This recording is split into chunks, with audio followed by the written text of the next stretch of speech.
Bright blue spotlights beam down across the sprawling auditorium of the International Technology Summit. I stand behind the polished mahogany podium in a crisp, dark tailored suit, adjusting my necktie as thousands of camera flashes illuminate the hall in rhythmic, blinding pulses. The air is thick with anticipation as the global financial press leans forward to hear my keynote address. Suddenly, the heavy double brass doors at the back of the grand auditorium burst open with a loud, echoey metallic clatter. Security officers scramble as a woman with long, disheveled platinum-silver hair charges into the aisle, her designer heels skidding helplessly against the polished white marble floor. She is screaming my old name at the top of her lungs. "Declan, Declan, look at me! Please!" Her voice cracking with a frantic, unhinged agony that reverberates off the soaring glass ceilings. I don't flinch. I don't even blink. I gaze across the vast, crowded room with absolute, ice-cold indifference, as though watching a nameless shadow drift across a window pane. The chief of security rushes to the stage, leaning close to whisper nervously, "Sir, should we have her subdued and removed from the premises immediately?" I stare straight into her bloodshot ocean blue eyes, turn calmly back to the microphone, and speak in a deep, steady voice that echoes through every high-definition speaker in the building. "I'm sorry, miss, but I don't know who Declan is. My name is Wren Ashworth." Her knees buckle beneath her as 4 guards haul her backward through the heavy exit doors, her muffled weeping fading slowly into the hollow, uneasy silence of the grand foyer.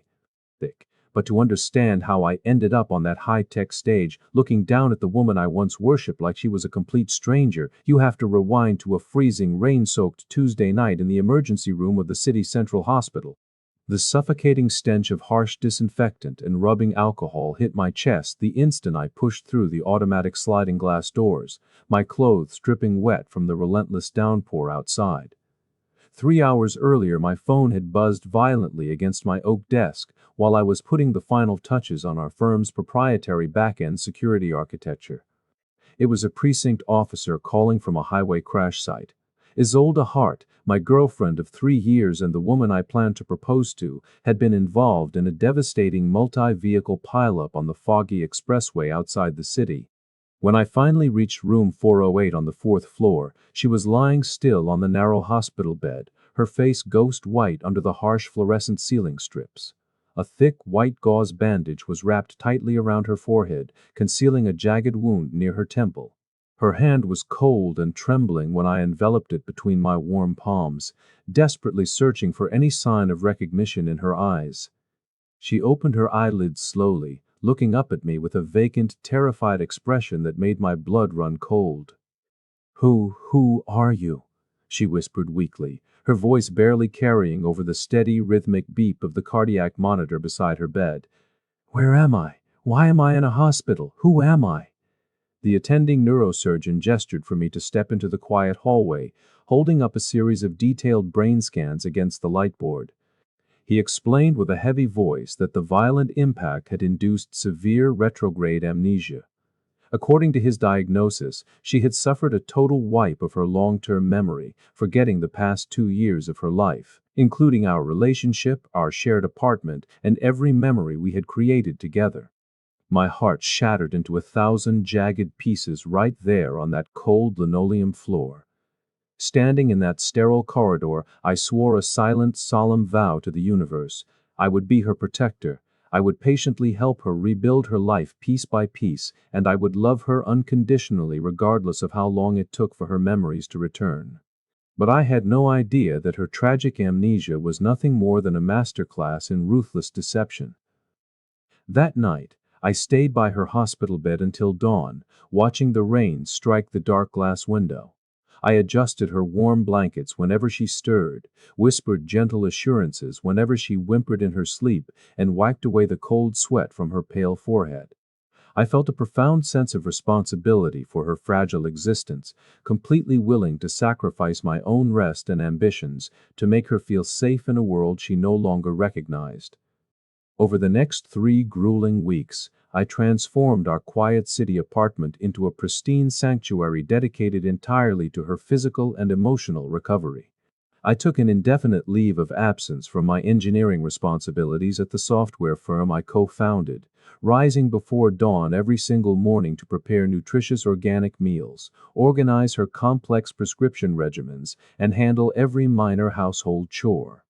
I quietly liquidated a portion of my personal savings to pay off her mounting credit card balances, managed her public relations email correspondence, and covered all out-of-pocket medical bills from the accident without asking for a single cent in return.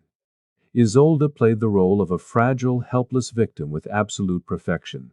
Whenever I attempted to gently bring up our past memories, like our anniversary trip to the coastal cliffs or the night we celebrated securing our first major corporate client, she would immediately press her slender hands against her temples, wincing as if struck by a sharp migraine. Soft, delicate tears would trail down her porcelain cheeks as she buried her face into my chest. It hurt so much when I tried to force myself to remember. "Declan, please don't pressure me," she would sob softly, her body trembling in my arms. I felt an overwhelming, fierce instinct to protect her from any discomfort. Every evening I would sit on the edge of her bed, holding her hand and reading her favorite classical novels aloud until her breathing slowed into deep, peaceful sleep. I treated her with endless patience and unconditional tenderness, forgiving her cold emotional distance, her sudden mood swings, and her complete lack of affection, truly believing that her strange behavior was merely the heartbreaking psychological byproduct of physical trauma. During this delicate recovery period, my business partner, Theron Vane, began stopping by our apartment with alarming frequency under the noble pretext of checking up on Isolde's health. Theron was a tall, charismatic executive with slicked-back dark hair and an aggressive sales style, handling our firm's client relations while I built the entire back-end infrastructure from scratch. Whenever he walked into the living room, Isolde's eyes would widen slightly, though she quickly lowered her gaze, acting timid and completely unfamiliar with him as well. "You're doing an incredible job taking care of her, Declan," Theron said smoothly one evening, patting my back with a warm, reassuring grin as he stood near the hallway mirror. "Take all the time you need off work, partner. I'll make sure the business stays afloat while you focus on Isolde." I looked at him with profound gratitude, feeling blessed to have such a loyal friend, completely blind to the fact that I was harboring two venomous vipers under my own roof. However, deceptive performances are rarely flawless. Tiny, inexplicable inconsistencies began accumulating around the edges of her story, quiet warning signs that I originally dismissed out of blind devotion and desperate hope. For instance, she would occasionally navigate the apartment in total darkness without bumping into furniture, or instinctively type the password to my desktop computer before catching herself and pretending to guess randomly. The fragile illusion shattered into dust on a foggy Thursday afternoon when Isolde went into the master bathroom for an unusually long steam shower, leaving her personal smartphone sitting unlocked on the armrest of the velvet living room chair.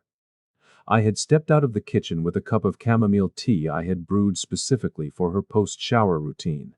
As I set the mug onto the wooden coffee table, the glowing screen of her device caught my attention, flickering with rapid incoming alerts that echoed softly in the quiet room. The smartphone began to vibrate insistently against the plush fabric, its screen glowing bright with a rapid succession of encrypted notification banners. I stepped across the rug, intending to simply press the silent button so the buzzing wouldn't interrupt her relaxing shower. But as my fingers lifted the sleek glass casing, the motion sensor activated the display, revealing a pop-up text preview from a messaging application. The sender was stored under a generic corporate acronym, but the unread text preview sent a spike of ice through my veins. "Is the fool still falling for the Amnesia act? Make sure you keep squeezing him for cash so he clears your personal debts before we lock him out of the network." My breath caught in my throat. My thumb hovered over the glowing screen as my heart hammered violently inside my ribs. Using her birth date, a security pin she had used for years, I unlocked the device. My hands shook as I opened the hidden archive, revealing hundreds of exported message threads dating back over 14 months, stretching long before her car accident. Every single line of text was a brutal dagger plunged directly into my spine. Isolde and Theron had been carrying on an intense, mocking physical affair behind my back for over a year. But far worse than the romantic betrayal was the monstrous, premeditated calculation behind her current medical condition. A text message sent by Isolde from her hospital bed just 3 days after the collision read, "The ER doctor mentioned that amnesia is technically possible with head trauma." I decided to tell Declan I don't remember the last 2 years or our relationship. He literally broke down crying at my bedside like an idiot. He's already offering to pay off all my credit cards and cover my medical bills without asking a single question. Theron's immediate reply was even more demonic. "Pure genius. Keep playing the fragile victim. Let him stay home and finish coding the core security architecture for our big enterprise client. Once the software is fully compiled and registered under my sole corporate license, we'll terminate his contract and push him out of the company. He won't suspect a thing until it's over." Another message from Isolde sent just 2 nights prior read, "It's unbearable having to pretend to like his cooking and let him hold my hand, but the free money makes it worth it. He's so utterly naive. He actually believes I'm helpless without him." I stood frozen in the middle of the silent apartment, clutching the vibrating phone in my hands. The dull roar of the running shower echoing from behind the bathroom door felt thousands of miles away. I didn't scream out in rage. I didn't smash the phone against the wall. I didn't punch a hole through the drywall. Instead, an overwhelming, eerie stillness settled over my soul. The agonizing burn in my heart instantly crystallized into an absolute, ice-cold clarity. I walked back to the velvet chair and gently set the smartphone back down on the armrest, aligned down to the exact millimeter where she had left it. I looked around the luxurious living room I had financed, at the custom furniture I had assembled with my own hands, and at the entire life I had constructed for a ruthless sociopath. And in that quiet, motionless second, the man named Declan Cole ceased to exist. I felt no desire to scream, no urge to demand an explanation, and no need to witness her desperate excuses. To demand an explanation from a traitor is to admit that their opinion still holds value. I turned around quietly, took one last breath of the familiar apartment air, and walked away. I didn't wait around for her to turn off the shower. I didn't write a dramatic farewell letter on the dining table, nor did I leave an emotional voice message detailing my pain. Confronting a manipulative liar only offers them an unwanted stage to perform another calculated lie, and I refuse to grant Isolde another second of my life. I walked into my private study, packed my passport, my birth certificate, my legal identification, and my high-capacity encrypted hard drives containing years of raw, unreleased source code into a single black leather duffel bag. I slipped quietly out the front door, locked the deadbolt behind me, and rode the elevator down to the underground parking garage. My first destination was the private law office of my trusted legal representative in the financial district. Sitting across from him in his top-floor office, my face was entirely devoid of emotion as I laid out my instructions in a flat, mechanical tone. "I am filing for an immediate legal name change under emergency expedited status. My identity will be officially re-established as Ren Ashworth. Liquidate every dollar from my personal checking and investment accounts into an offshore holding trust, and permanently remove my name from every lease, utility bill, and corporate filing associated with Declan Cole." My attorney stared at me with wide, horrified eyes. "Declan, this is absolute professional and personal destruction. You're walking away from a multi-million-dollar software firm, your intellectual property, and your entire identity." I looked him dead in the eye with an unyielding glare and answered coldly, "Declan Cole is dead. Ren Ashworth is taking his place." Next, I sat inside my vehicle and accessed our firm's primary development server remotely using an untraceable satellite link. With a few swift, precise keystrokes, I revoked all master administrative access keys tied to my old credentials, formatted my personal cloud development environments down to bare code, and transferred my foundational patent registrations into my new holding firm. Afterward, I walked to the end of a desolate industrial pier overlooking the foggy, ice-cold harbor bay. I popped the SIM card out of my mobile phone, snapped the plastic chip cleanly in half, and tossed the device into the dark, churning waters below, watching it sink into oblivion. Within 48 hours, every bank account bearing the name Declan Cole was legally dissolved. Every recurring bill was canceled. The lease on the luxury apartment was surrendered directly to the building management, backed by a 3-month advance cash penalty to ensure immediate re-rental. I boarded a high-speed bullet train heading south toward the capital metropolis, carrying only my leather duffel bag and a brand-new passport under the name Wren Ashworth. I didn't look back through the glass window even once. As the train accelerated through the night mist, watching the city skyline fade into the distant horizon, I felt an extraordinary, weightless sensation in my chest. The past had been surgically severed. I was a blank slate, ready to paint a future where betrayal could never reach me again. Meanwhile, back in the quiet city apartment, Isolde stepped out of the master bathroom with a fluffy towel wrapped around her wet hair, calling out cheerfully for Declan to fetch her a glass of chilled juice from the kitchen. Heavy silence was her only answer. She wandered into the sunlit living room, noticing her smartphone sitting undisturbed on the velvet armchair. Assuming I had simply run down to the local organic market to pick up her favorite dinner ingredients, she stretched out on the sofa and turned on the television. 1 hour passed, then 2, then 3. The ambient sunlight faded into a dark amber twilight over the city skyline. Growing annoyed by my uncharacteristic absence, she dialed my mobile number only to be met by a cold recorded operator tone. "The phone number you have reached has been permanently disconnected and is no longer in service." A sharp spike of unease fluttered in her chest. She stood up and walked into the master bedroom closet, only to stop dead in her tracks. Half of the wooden hangers were completely bare.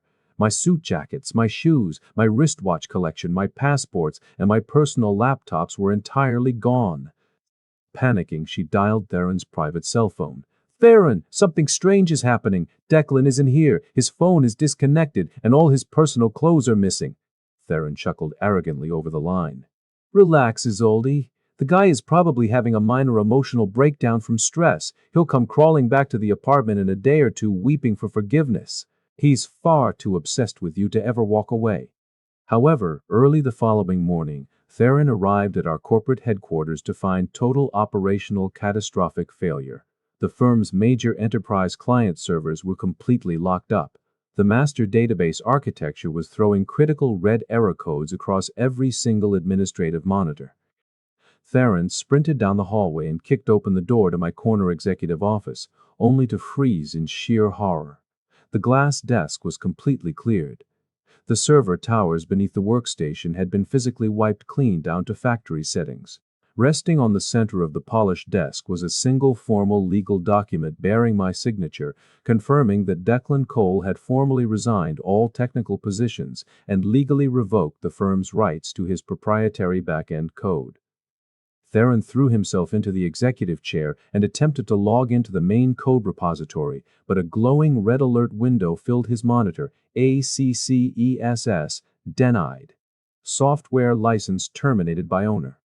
"What did he do?" Theron screamed in a frantic rage, slamming his fist onto the glass desk until it shattered. "Where is the master source code?" In that terrifying, silent room, the brutal reality finally crushed both of their delusional minds. Declan hadn't suffered a breakdown. He hadn't gotten lost. He had discovered every single detail of their treacherous game, and he had deleted himself from their world forever. Theron slumped into the leather chair, staring blankly at the dark monitors. He tried calling every contact, every engineer, and every mutual acquaintance, but no one had heard a single word from Declan. It was as if he had evaporated into thin air, leaving them holding a hollow shell of a company. 6 fast-paced months passed in the bustling, sun-drenched financial capital of the southern metropolis. While Theron's software firm was slowly suffocating under the weight of mounting code errors, broken client contracts, and aggressive legal threats, a revolutionary new corporate titan was quietly emerging. Occupying the entire top floor of a sleek glass and titanium skyscraper, I established the headquarters of Apex Systems. I dressed exclusively in bespoke dark charcoal suits, wore my dark hair combed sharply back, and maintained a commanding demeanor so icy and disciplined that even my veteran board directors addressed me with profound caution. Wren Ashworth was the absolute antithesis of Declan Cole. Declan was humble, soft-spoken, accommodating, and quick to grant second chances. Wren Ashworth was sharp, calculating, formidable, and entirely unmerciful. Deploying the next-generation cybersecurity framework I had secretly engineered over the previous 2 years, Apex Systems launched an enterprise infrastructure platform that disrupted the tech industry within 90 days. Global banking syndicates, international airlines, and massive e-commerce networks abandoned their legacy software providers to sign multi-million-dollar long-term contracts with Apex. My corporate team expanded from 5 specialized engineers to over 300 full-time employees within a matter of months. I worked relentless 20-hour workdays, channeling every drop of past emotional agony into fuel for absolute, undisputed market domination. Meanwhile, back in my old home city, Theron and Isolde were sinking into a hopeless financial nightmare. Lacking my technical mastery, Theron spent hundreds of thousands of dollars hiring inexperienced offshore development teams to patch their broken software. However, the temporary patches only exacerbated the system instability, corrupting millions of sensitive client data records. Their largest corporate partner, a massive international logistics conglomerate, issued a formal legal ultimatum: resolve the platform outages within 30 days or face a $75 million breach of contract lawsuit alongside federal regulatory investigations. Terrified of complete bankruptcy and personal ruin, Theron persuaded Isolde to accompany him to the prestigious International Technology and Innovation Expo in the capital metropolis, hoping to secure an emergency bailout investment or sell their failing firm to a larger competitor. Isolde reluctantly agreed, but her spirit was entirely fractured. Over the past 6 months, suffocating guilt and constant paranoia had devoured her sanity. Whenever she walked through public places, she instinctively scanned the crowds, half expecting to see my face. But Declan Cole had completely vanished without a trace, leaving behind an empty void that haunted her every waking hour. She had no idea that the phantom she feared was about to step directly into her sight. Sitting inside her luxury hotel room preparing for the expo, Isolde stared into the vanity mirror, touching the faint scar on her temple. She had gotten everything she wanted: freedom from Declan, control of her image, and Theron's undivided attention, and yet it felt like a hollow, freezing prison. The sprawling convention hall of the Capital Expo Center was packed with thousands of global tech executives, venture capital moguls, and high-profile international media outlets. Sleek silver banners bearing the emblem of Apex Systems hung prominently from the soaring glass atrium, dominating the visual landscape. Theron paced across the exhibition floor in his expensive designer suit, attempting to maintain an aura of arrogant confidence. However, beads of cold sweat constantly glinted on his forehead as prospective venture capitalists rejected his pitch decks one after another. "Your platform architecture is unstable and severely outdated," Mr. Vane, a prominent venture partner, stated coldly before walking away. "Every major enterprise player in the country is migrating to Apex Systems." Isolde stood near the marble cocktail lounge wearing a high-collared designer dress, holding a glass of champagne with violently trembling hands. She listened helplessly as surrounding executives eagerly discussed the mysterious founder and CEO of Apex Systems, a brilliant young billionaire named Ren Ashworth, who had conquered the global sector in less than a year. "They say he operates with terrifying precision," a senior technology columnist remarked to her colleague nearby. "He never grants personal press interviews, he shuns publicity, and his background is completely airtight. The man is an absolute genius." Isolde turned her anxious gaze toward a massive 20-foot digital LED billboard displaying a featured editorial from Global Business Weekly. The screen cycled through high-resolution portraits of prominent corporate leaders, finally locking onto a full-length photograph of Ren Ashworth standing at the center of his executive board. Isolde's champagne glass slipped from her numb fingers, crashing onto the polished floor and shattering into dozens of glittering shards. Champagne splashed across her expensive shoes, but she remained frozen in place, unable to take a single breath. Chake, the sharp, piercing emerald green eyes, the distinct square jawline, the broad shoulders, and the dark, icy composure. It was Declan, yet the bold white typography glowing beneath his image read, "R.E.N. Ashworth, founder and CEO of Apex Systems." "Declan!" she gasped in a faint, terrified whisper, her throat constricting in sheer disbelief. Pushing recklessly past startled corporate attendees, she sprinted toward the restricted VIP elevator corridor at the north side of the exhibition hall, her heart pounding furiously against her ribs like a trapped bird. She no longer cared about their failing company, the pending lawsuits, or Theron's frantic warnings. She only knew that the man she had betrayed, the man whose unconditional love she had weaponized, was alive, and he had transformed into a god far beyond her reach. Her heels clicked frantically against the marble tiles as security officers shouted after her. But her mind was consumed by a single, desperate thought. She had to see his face up close. She had to hear his voice. She had to know if the man who loved her still existed beneath that dark suit. The exclusive VIP lounge on the penthouse floor was an oasis of quiet luxury, outfitted with rich dark leather furnishings, soft ambient lighting, and floor-to-ceiling glass windows offering a panoramic view of the sparkling city below. I stood beside the glass pane, calmly sipping sparkling mineral water while discussing an upcoming national infrastructure security contract with two high-ranking government directors. Suddenly, the heavy mahogany double doors of the lounge were thrown open. Isolde stood framed in the doorway, out of breath, her silver hair slightly disheveled, her ocean blue eyes wide with a frantic mixture of shock, terror, and desperate relief. Executive security guards immediately stepped forward to block her path, but she ducked past them, her shrill voice echoing dramatically across the quiet room. "Declan! Declan, it's you! Oh my God, Declan!" The entire lounge fell into an uncomfortable, stunned silence.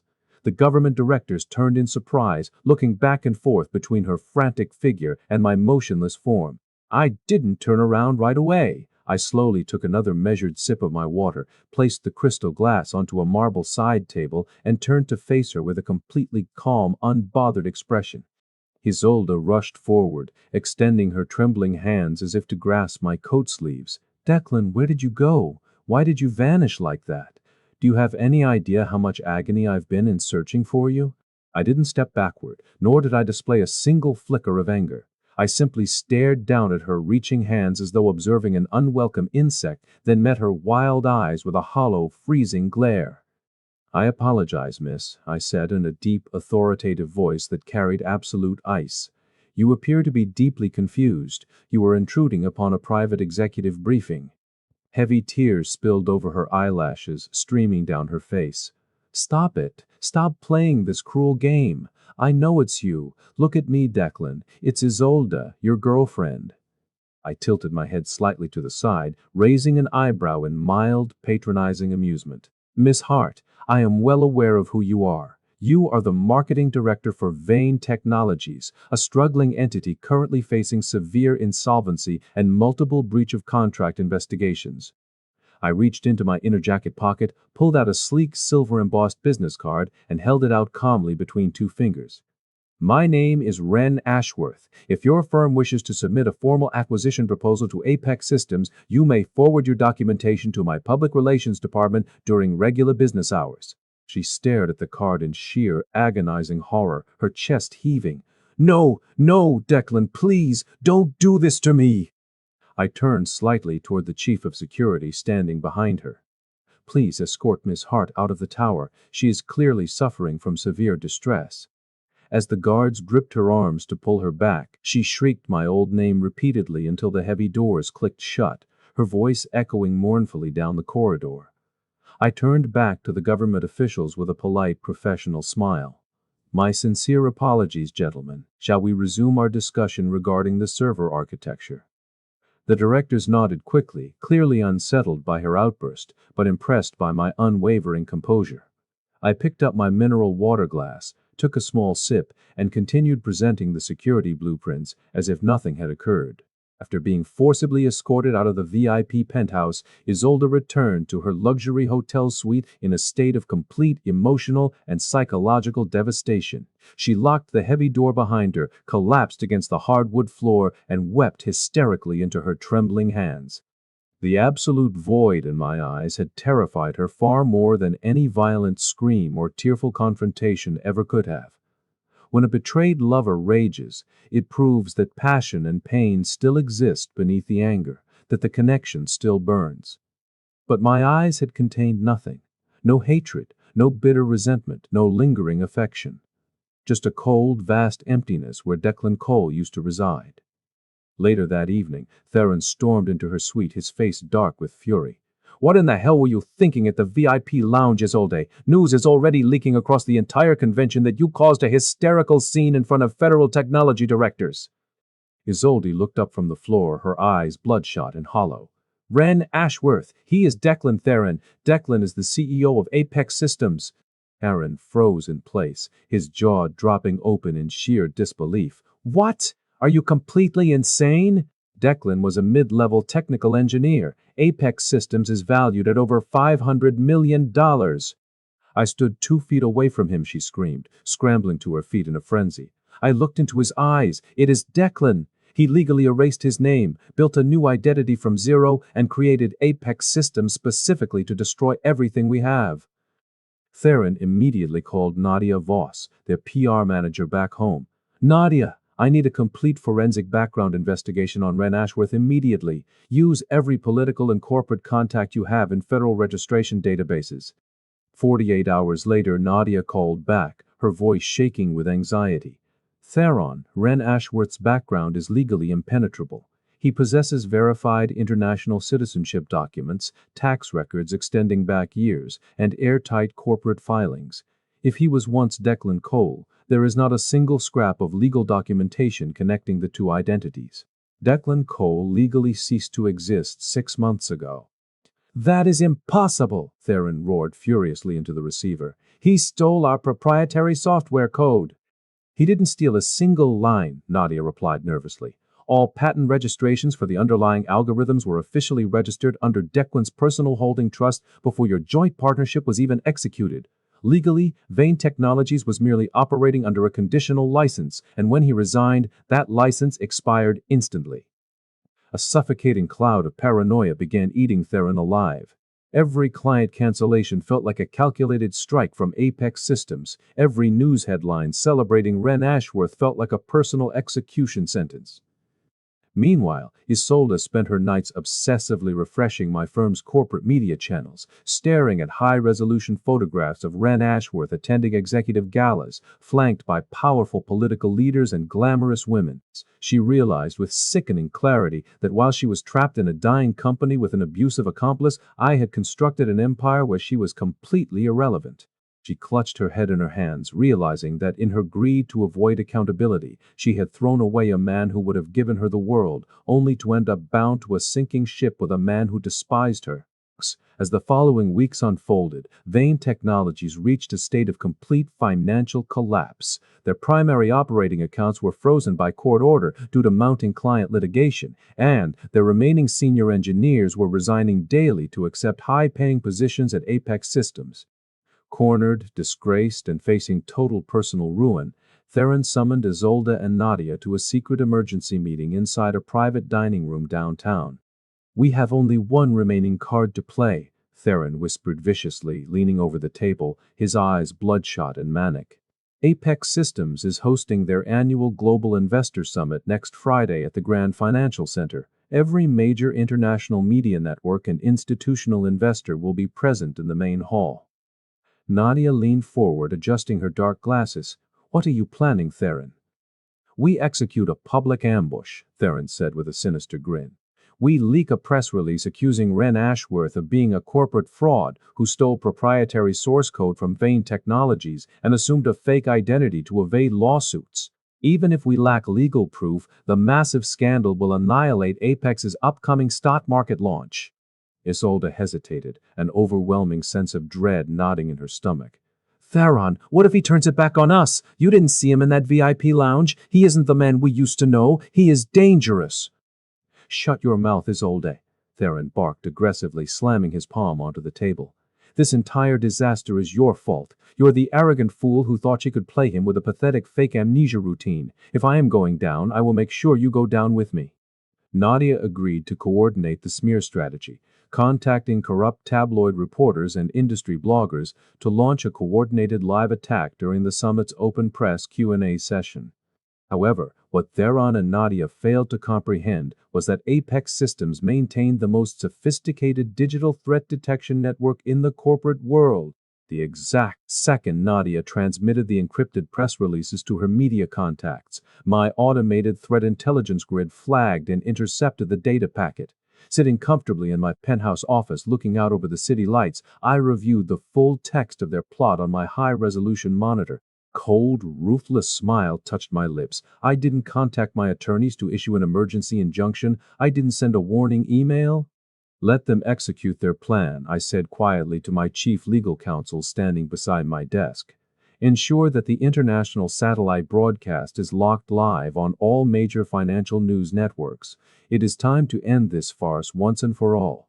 My legal team prepared the final digital dossiers, verifying every audio recording, every text message, and every bank transfer record to guarantee that when the trap sprung, not a single one of them would survive the legal fallout. Friday evening arrived in grand fashion. The main auditorium of the Grand Financial Center was illuminated by stunning crystal chandeliers and glowing blue LED displays. Over 800 high-profile global investors, tech moguls, and international journalists filled every leather seat in the Grand Hall. I stood at the center of the illuminated main stage wearing a bespoke black tuxedo, delivering a flawless presentation on Apex's new quantum encrypted cybersecurity protocol. The audience responded with thunderous applause after every demonstration, captivated by the unmatched technological power of our platform. As I concluded my final slide, the master of ceremonies stepped to the side podium announcing, "We will now open the floor to 15 minutes of live media questions." Before a legitimate financial reporter could ask a question, a loud commotion broke out at the central aisle microphone. Theron Vane, flanked by Nadia Voss and a pale, trembling Isolde Hart, shoved past security personnel to grab the stand. "Mr. Ashworth!" Theron shouted aggressively into the microphone, his loud voice amplified across the entire auditorium and broadcast live to over 20 million television viewers worldwide. "Or should I address you by your real name, Declan Cole?" Shocked whispers instantly rippled through the audience. Television camera crews immediately swiveled their lenses toward the center aisle. "You stand on that stage pretending to be a global tech visionary," Theron sneered, pointing a trembling finger toward me. "When in truth, you are a cowardly corporate thief who stole the master source code of Vane Technologies, abandoned your co-founders in crisis, and illegally fabricated a false identity to escape legal liability." Nadia stepped up beside him, holding high a thick stack of printed documents. "We possess forensic proof of code architecture theft. Ren Ashworth is an imposter and a fraud." On stage, I did not panic. I did not raise my voice. I simply stood behind the polished wooden podium, calmly resting my hands on the marble trim. "Mr. Vane, Miss Voss, Miss Hart," I said smoothly into my wireless headset microphone, my voice resounding with absolute authority. "I have been eagerly anticipating your arrival." I reached into my tailored jacket, withdrew a sleek black remote control, and aimed it directly at the massive 4K LED screen towering behind the stage.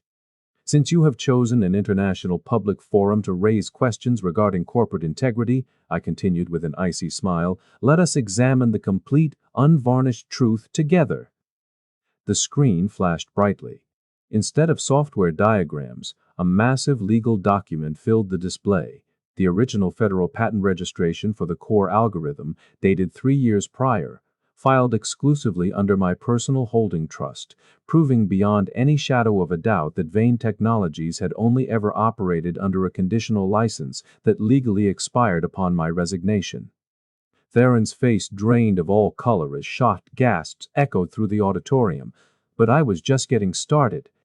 I clicked the remote a second time, bringing up corporate registration logs that proved Theron had repeatedly attempted to forge my digital signature on licensing agreements after my resignation, establishing clear intent to commit corporate fraud.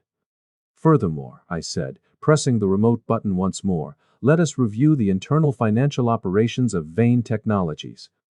The giant display shifted to reveal crystal-clear audio recordings and encrypted message logs, complete with verified forensic digital timestamps. The first slide displayed damning text messages between Theron Vane and Nadia Voss, detailing a systematic wire fraud scheme that embezzled $6 million from client escrow accounts into offshore shell entities managed by Nadia. Nadia gasped in horror, dropping her papers to the floor, her hands flying to her mouth in utter terror as financial reporters frantically began capturing photos of the federal evidence projected on the screen. Then came the final, devastating slide. projected in massive, illuminated lettering were the actual hospital text messages exchanged between Isolde Hart and Theron Vane 6 months prior.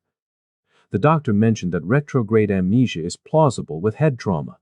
I told Declan I don't remember him or our relationship. He sobbed at my bedside like an idiot. He's already offering to pay off all my credit cards and cover my medical bills without asking a single question. Pure genius. Keep playing the fragile victim. Once the software is delivered, we'll kick him out of his own company. The entire grand hall erupted into an absolute frenzy of shock, disgust, and outrage. Corporate investors shook their heads in revulsion. International journalists frantically typed breaking news bulletins on their laptops.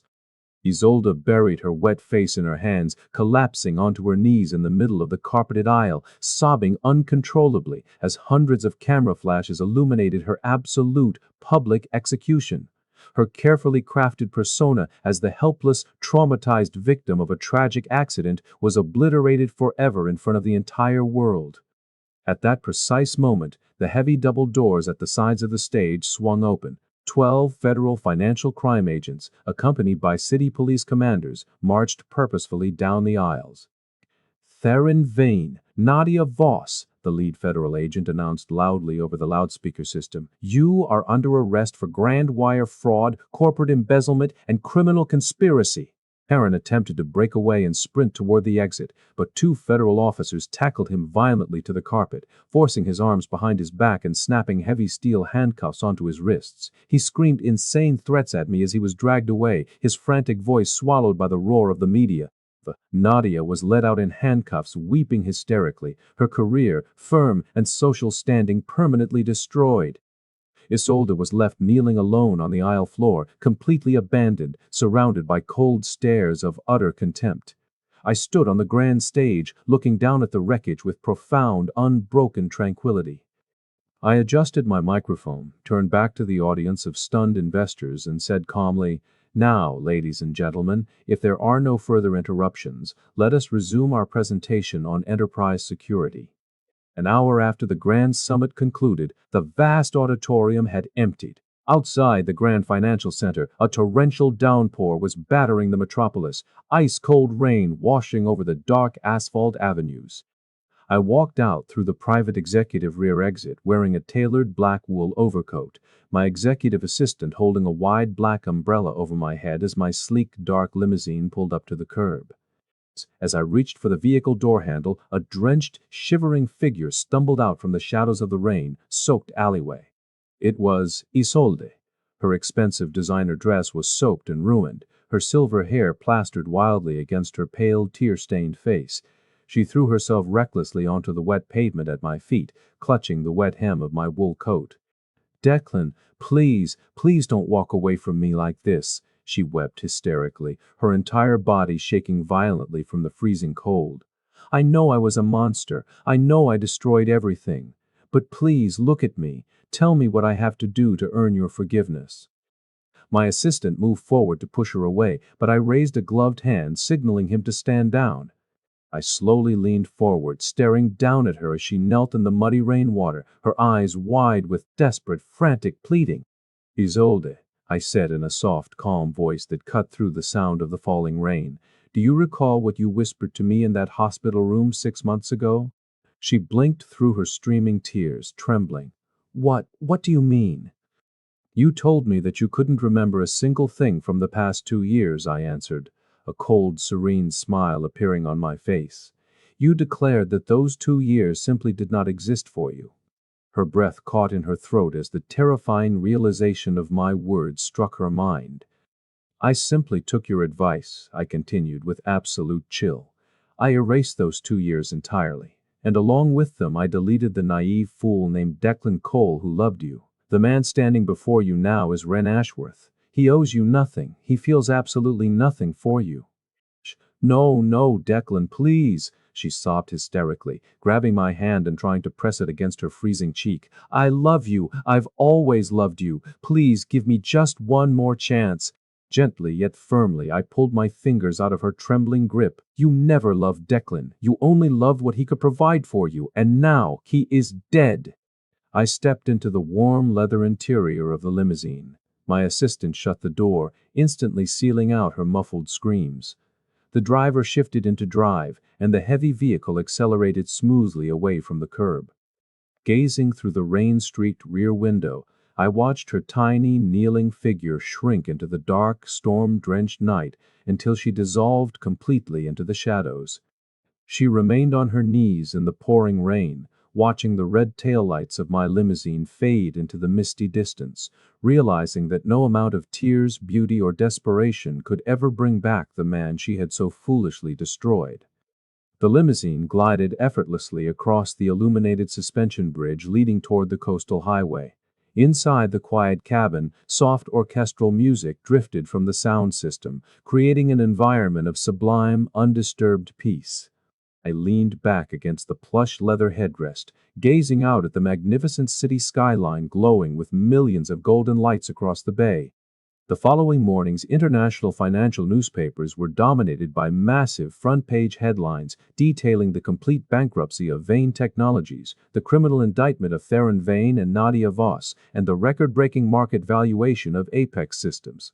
Isolde Hart departed the city 3 days later, her personal reputation completely destroyed, her assets seized by creditors to satisfy her debts, forced to live in bitter obscurity in a tiny coastal town, forever tortured by the haunting memory of the man she had discarded.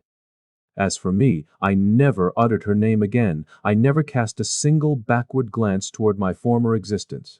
I had lost a woman who had never truly loved me, but in return, I had gained something far more precious: my unshakable self-respect, my absolute freedom, and an extraordinary future constructed entirely on my own terms. My tablet device chimed on the seat beside me, displaying an incoming confirmation for Apex's expansion into major European and Asian financial markets. I smiled quietly, approving the multi-billion-dollar acquisition with a single tap of my finger. Dark storm had finally passed. The sky outside the vehicle window began to glow with the soft gold and crimson hues of a magnificent dawn, illuminating the highway ahead. My name is Ren Ashworth, and my story is just beginning. I closed my eyes for a brief moment, letting the gentle hum of the electric engine carry me forward. Ahead of me lay infinite possibilities, unburdened by past deceit, illuminated by the bright, unyielding light of a brand new day.